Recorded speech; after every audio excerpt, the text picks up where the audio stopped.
Okay, so I'm going to walk you through this first assignment of learning how to use Corel Draw. The same directions that I'm going to be going over are in this directions document too, if you want to follow along or use this instead of watching this video. So I'm going to start with opening up Corel Draw. It's this green pencil icon. It might be in your mixture of all the other programs, but this one with the green pencil, we're going to double click on it and it's going to open. And you might have like a window pop up, and if you click the little X, it'll make that go away, and then you'll be able to see this new document under Get Started. So I'm going to click that, and I'm going to call this Practice Keychain. So the settings in here that you want to set, and if you set it correctly this first time, you'll never have to do it again, is width of 24 inches, height of 12 inches, and then this primary color mode of RGB. So while you're doing that, a little bit of info on that. So this 24 by 12, that is the size of our laser's bed area that it can cut in. So we're setting our document to be that max size. RGB is super important to do so that it has the right colors to use and that are made of the right color mode. If you were to do the CMYK, the red in that is a mixture of like cyan, magenta, yellow, and black versus it being pure red or pure blue, which will matter for our laser. So make sure you have those set and then you'll hit OK. So this big document, that is our workspace that anything that could fit on here, we'd be able to make on our laser. Very rarely will you make anything ever that big, but it gets it set up so that it looks normal in the laser. So we're going to start by using this rectangle tool over on the left-hand side.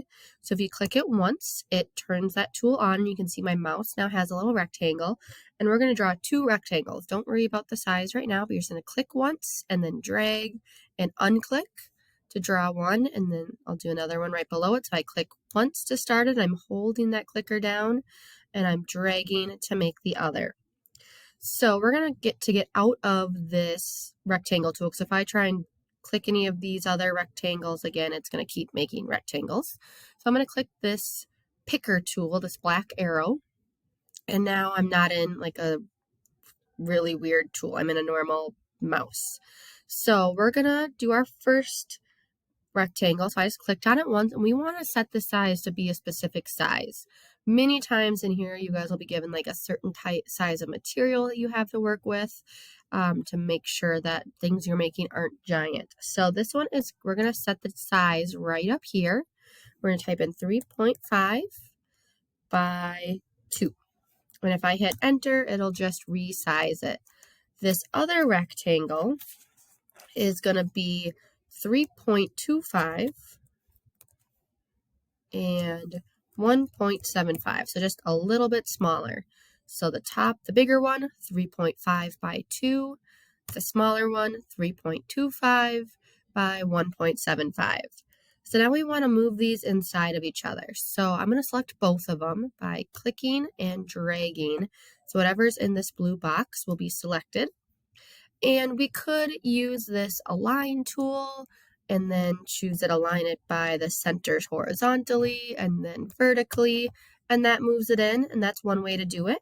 Another way that's even quicker is just to push the C button on your keyboard and then the E button on your keyboard, and then it moves them inside of each other perfectly too. So I just clicked off of it. Now we are going to add some text. So I'm going to zoom in. If you have a mouse, you can use the scrolly wheel to zoom in. If you don't have a mouse, you're going to go up here and you can like 200% and then find our space. So I'm just scrolling around to find our rectangles here. So we're going to add some text. So you can do your name or a word. I don't really care. I just want you to do text. So we could click the corners and drag it bigger, smaller. You could highlight it. So click it and drag and choose a different font. So pick a cool font that you like. I'll just randomly pick one. Oh, sure. And then you can also change the size here, but a lot of the time it's just easier to drag it bigger. So I'm going to leave a little bit of space for a picture we're going to put in later as well. But text is super easy to add. with this little A button off to the side. So next we're going to add a circle because we're going to cut this circle so that it could be a keychain. It's just going to be out of cardboard, but just as a practice of doing some of this stuff. So I'm going to click my circle, and I'm going to draw my circle inside of my squares, and I'm going to set this size to be 0.25 by 0.25. And there it resized it. And I'm just going to put mine up in the corner, so that way I have room for a picture to bring in. So now we're going to set up all of our colors so that our laser knows what we want it to do. Because what we're going to have the laser do is cut out this outside rectangle, cut out the circle, and then engrave this blue line. And then it'll automatically also engrave our words and our picture that we add in later. So this is where the colors come in. So I'm going to click my outside rectangle, and we need to do two things to tell our laser that we want it to cut. So the first thing is setting the line thickness up here. We want to click that little down arrow and choose hairline. So just made it a little thinner. And then we're going to come over to our colors. So with your mouse, another thing to note is that your left button on your mouse or on your computer is going to fill in a shape. So don't do this right now, but if I left click on red, it fills in the color. That won't make the laser cut. So I'm going to undo that. We want to right click on a color. So on red, this red 255, green 0, black, blue 0, that's our perfect red. Now I'm going to right click, and it made it hairline red. So we're going to do the same thing with our circle. We want to set it to hairline, and then right click on red. And then our other rectangle, we're going to make this blue. So hairline, and this top blue is our specific blue that the laser knows what to do. So this blue will make the laser engrave. The black will also, but they do different things. And I want you to see that when you bring this to the laser, how they act differently. So our last thing we're going to do is add in an image. So we're going to go to Google, and you're just going to find an image. So I'm going to do a flower. And our laser does not print colors. So like right now, there is beautiful, colorful pictures in here. It won't print colors. It literally engraves. So if I do flower black and white, it'll give me pictures that will work better. So something like this or this, whatever is black is what it will engrave. I kind of like this one. So I'm going to pick this image. So once I find one that I like, I'm going to right click on it and do save image as. And then make sure you know where it's going to. So I'm going to put mine in my downloads just so it keeps them all off my desktop. And then it needs to be a JPEG or a PNG also works. If it says web or HTML, that's not going to work. It won't let you bring it into Corel Draw. And even sometimes if it says JPEG, it might not work. But we're going to save it. I'm just going to leave it as that weird name and click save. So now I'm going to go back to Corel Draw. On the bottom of my bar is that Corel Draw button. And we're going to go up to File and Import. And you might notice that there's this down arrow right next to it. That down arrow is actually also, go away, right here. So instead of going File, Import, you can just click this button too. So, and then we're going to find our picture that where we saved it. So I put it in my downloads. Here is that flower clip art. And I'm going to click and drag it out. And this is how big it will be. And there it is. Ooh, so mine actually, I'm going to move it off to the side, has a lovely checkered background. So it would laser engrave that in there. Let's see if we can get rid of it. Or if your picture looks kind of blurry and fuzzy, this tool is also super helpful. So this trace bitmap. If we click that and do quick trace, that's just kind of the one I always use first. It's going to just try on its own. So it's still gray and it has some other stuff. So I don't like that. I'm going to delete it. So I'm going to try it again.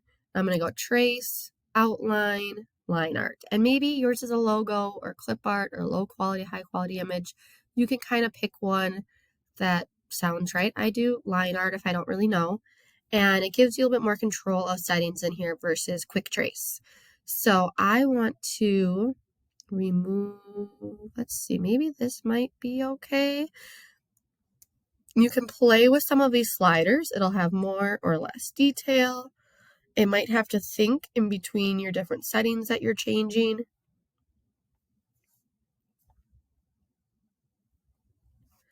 Wow, this one is going very slow. So that does not look very good. I'm going to bring that back up. Remove color from entire image. Maybe that'll get rid of my background, and I'm going to hit OK. So it did put this image right on top of my old one, but if I move it down, that looks so much better. So I'm going to delete my old one, and here is my new flowers that I can bring into my rectangles that we drew earlier. I'm going to make it a little smaller, and I can move it around. If you accidentally click your image again and you get these little arrows, that's how you rotate, which maybe you want to rotate, but if you just click it again, it'll bring it back to the resizing. So this is all ready to be saved, and then we can cut it out on the laser. So that'll be the next step that I show you. I'll show you how to save it to your computer so you don't lose it, and then also how to save it to a flash drive so we can bring it to the laser, and I will help you cut it out. So we're going to go File, Save As, and we're going to save this to your really special network folder. So if you click this PC, yours might look a little bit different than mine, but in this PC, and you might have to scroll down. Let me see if I can make mine look like yours probably looks like this. If you scroll down, you should see a folder that has your username on it. All students have this folder. It's called your network folder. Teachers don't have it anymore. But if you save to that spot, if your computer for some reason doesn't start up or it's broken or somebody else accidentally has it, you can access any documents that are in your network folder, the one with your username on it, on any of our computers. So save it in there. You're going to open it up. I have to throw mine on my desktop, and I'm going to click Save. So we just saved it. Next, we are going to save it to a flash drive so that we can bring it to the lab. So I'm going to grab a flash drive here. My flash drives are in the front of my room in a little green basket, kind of underneath my projector screen. And you're going to plug it in to the right side of your computer. And it's probably going to pop up and say there's a problem with the drive. Just ignore that. Just pretend that's not there. It doesn't really mean anything. So, and it might also open up the folder that shows you everything that is in there. I'm going to close that as well. So to save this to the flash drive, to be able to bring it into our lab to cut out at our lasers, we're going to go File, Save As again. And this time, instead of going into this PC and finding your network folder, if you go into this PC, you should be able to see a USB drive, or you might even be able to scroll down and see it also in this list. So USB drive, call it something, maybe put your name in it because there might be other practice keychains on that flash drive. So I'm just going to add fly and then hit save. So after you hit save, wait 3 to 5 seconds before you take the flash drive out. So that's probably good now.